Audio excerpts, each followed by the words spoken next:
தெருநாய்களை பிடித்து காப்பகங்களில் அடைக்க வேண்டும் என்ற உச்சநீதிமன்ற உத்தரவுக்கு எதிராக டெல்லியில் போராட்டம் நடைபெற்றது.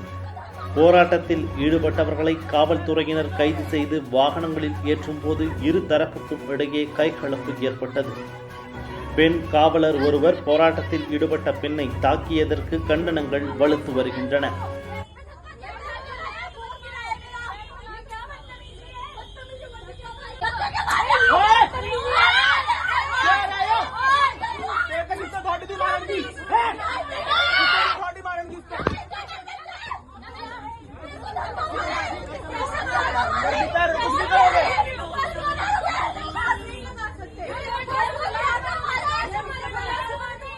நாடு முழுவதும் தெருநாய் கடிகளால் பாதிக்கப்படுவோர் எண்ணிக்கை நாளுக்கு நாள் அதிகரித்து வரும் நிலையில் அது குறித்த வழக்கை தாமாக முன்வந்து விசாரித்தது உச்சநீதிமன்றம்.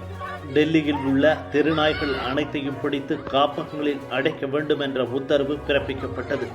இதை எதிர்த்து விலங்குகள் நல ஆர்வலர்கள் போராட்டங்களில் ஈடுபட்டு வருகின்றனர்.